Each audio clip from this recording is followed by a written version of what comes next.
dijo a sus discípulos: es inevitable que sucedan escándalos, pero hay del que los provoca. Al que escandaliza a uno de estos pequeños, más le valdría que le encajaran en el cuello una piedra de molino y lo arrojasen al mar. Tened cuidado. Si tu hermano te ofende, repréndelo. Si se arrepiente, perdónalo.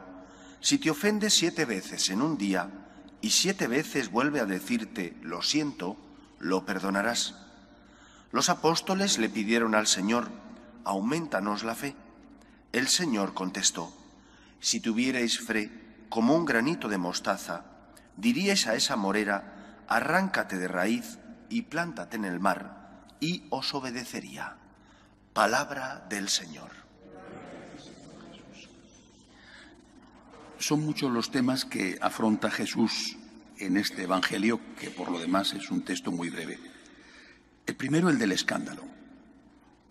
Sobre todo le preocupa al Señor, lo dice explícitamente, el escándalo a los pequeños. Inevitablemente pensamos en la cuestión terrible de la pederastia, que es no solamente un escándalo, sino un pecado gravísimo y un delito.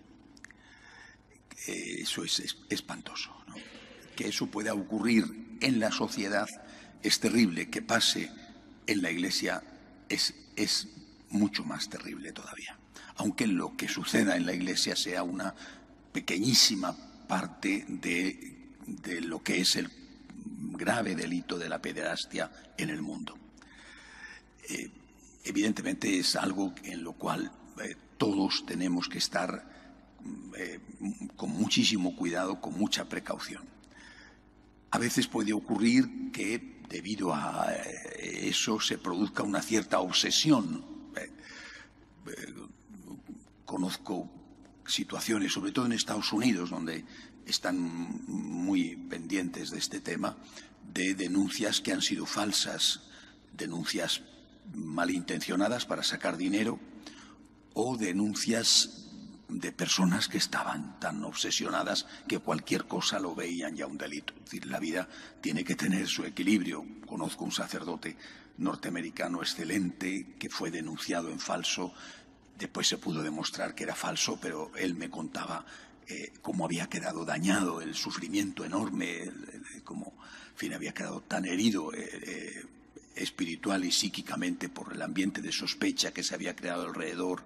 Bueno, hay casos incluso de cardenales, el anterior cardenal de Chicago, cardenal Bernardín, acusado en falso.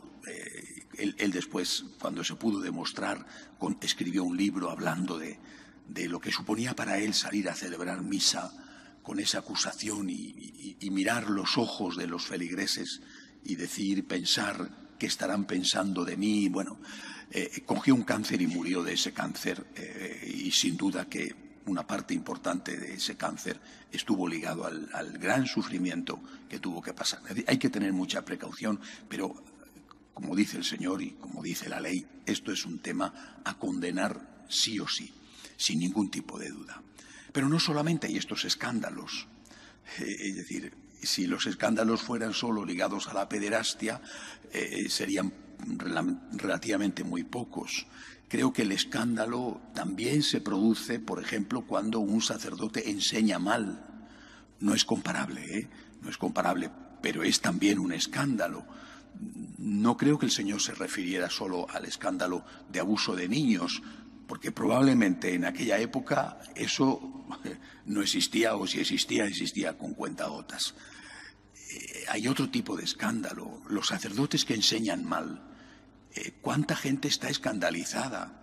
A veces quizá los menos escandalizados, aunque más afectados, son los propios niños, porque no saben lo que les enseñan en la catequesis, pues lo aceptan. ¿Qué va a saber un niño de 8 o 9 años? Pues lo que le dice el catequista o lo que le dice el sacerdote, pues lo acepta. Los padres quizás sí, cuando se enteran de lo que han enseñado a sus niños, pues se llevan las manos a la cabeza y dicen, pero qué barbaridad, le estoy llevando a la parroquia y mira lo que le están enseñando, o está yendo a un colegio de religiosos, ¿qué está pasando? Esos escándalos no los estamos teniendo en cuenta, o por lo menos no los tenemos en cuenta tantos, y sin embargo hacen muchísimo daño, crean mucha confusión, mucho dolor. Y no me refiero solo a los niños, también a los adultos. ¿Cuántos escándalos provocan sacerdotes que enseñan lo contrario de lo que dice el propio Evangelio de forma evidente, manifiesta y clarísima? Incluso cuántos obispos o cuántos grandes en la Iglesia, con su enseñanza, no entro en cuál es su intención, porque eso lo sabe Dios, pero con su enseñanza crean confusión y crean escándalo. ¿Cuántas veces me encuentro con laicos que dicen, fíjese, el padre tal ha dicho, en tal sitio ha dicho, ¿no? Y te encuentras con muchísima frecuencia teniendo que intentar justificar, no digo justificar lo injustificable, pero decir, bueno, quizá quería decir otra cosa, es posible que no se diera cuenta, no sé, para salir del paso de alguna manera, a la vez que aclaras a esa persona, le aclaras cuál es la auténtica enseñanza de la Iglesia. Máxime hoy en día, que si quieres enseñar lo que ha enseñado siempre la Iglesia y lo que dice el Evangelio, estas personas malvadas, hay que decir, te acusan de estar en contra del Papa. ¡Qué barbaridad! Porque estás enseñando lo que enseñó Jesucristo, estás en contra del Papa. ¿A dónde hemos llegado? Esto es mentira. ¿Cómo voy a estar en contra del Papa por enseñar lo que enseñó Jesucristo? Pero te lo echan en cara. No es cierto, pero te lo echan en cara, te lo dicen y te ofenden enormemente. En este contexto es en el que nos estamos moviendo. Por eso, una cosa es el escándalo terrible, injustificable, aunque minoritario, de los que abusan de niños, y otra cosa es el escándalo, por desgracia, muchísimo más extendido. No es igual de grave, pero es un escándalo muchísimo más extendido de aquellos que enseñan mal en nombre de Jesucristo. En segundo lugar, este Evangelio habla del perdón, y ante esa obligación del perdón que impone Jesucristo, los apóstoles reaccionan con una frase que a mí me parece llamativa, porque dicen, aumentanos la fe. Podían haber dicho, aumentanos la caridad, y dicen, aumentanos la fe. Es decir, están queriendo decir los apóstoles que esa fe se tiene que traducir en obras de fe, en obras de amor, que no solamente se trata de creer, sino que se trata de, partiendo de la fe, amar. Aumentanos el amor, que lo tendremos si tenemos suficiente fe. La fe nos dice que creemos en Dios, pero la fe también nos lleva a la caridad. Y luego viene la respuesta de Jesús a esta petición, una respuesta que tenemos cada uno de nosotros que aplicar en nuestra vida. Cuando el Señor le dice, si tuvierais fe como un granito de mostaza, diríais a esta montaña, trasplántate en el mar. Es decir, nosotros somos conscientes de que no tenemos fe suficiente. Y porque no tenemos fe suficiente, no tenemos amor suficiente. O al revés, cuando no tenemos amor suficiente es porque no tenemos fe suficiente. Tenemos que pedirlo, sabiendo que no tenemos fe suficiente. ¿En qué lo notamos? No solo lo notamos en que no tenemos amor suficiente, lo notamos, y esto es una especie de termómetro espiritual, lo notamos en los nervios que tenemos ante los imprevistos. Este es el termómetro de la fe. Por un lado, el amor, pero por otro lado, nuestro estado de ánimo. Una enfermedad, ¿cómo te pones? Un problema en casa, ¿cómo te pones? Un imprevisto, ¿cómo te pones? Algo que no se termina de solucionar, ¿cómo te pones? ¿De verdad tienes fe? O dicho de otra manera, si no tuvieras fe, ¿cómo te pondrías? Porque si te anuncian que tienes un cáncer y reaccionas igual que esa persona que no cree en Dios, pues es señal de que tu fe no está interviniendo para nada en tu vida. Si te dicen que hay un problema en la Iglesia, el que hablaba antes, esta situación terrible que pasamos, y tú reaccionas igual que si se lo dijeran a otro referido a la empresa donde trabaja, es señal de que no tienes mucha fe. Es decir, la fe tiene que darnos, por un lado, caridad, capacidad de perdonar, como dice el Señor, pero por otro lado tiene que darnos calma. No digo una calma tipo budista del nirvana, porque somos seres humanos, pero sí una calma suficiente. Señor, yo confío en ti.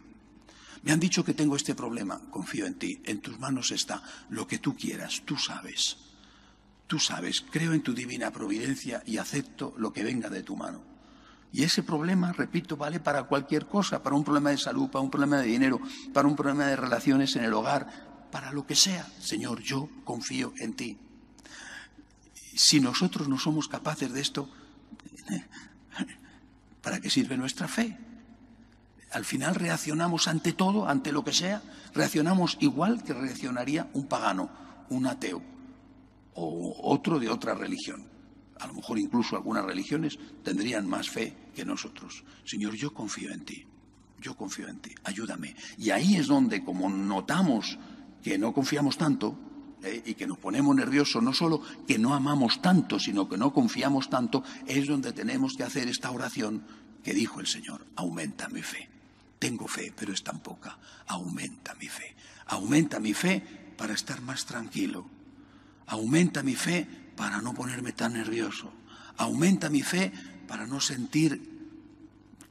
dudar de tu presencia y de tu providencia. Aumenta mi fe para que en medio de la tormenta no me quepa la menor duda, Señor, de que tú no has abandonado ni a tu pueblo, ni a mi familia, ni a mí. Que así sea. De pie, por favor.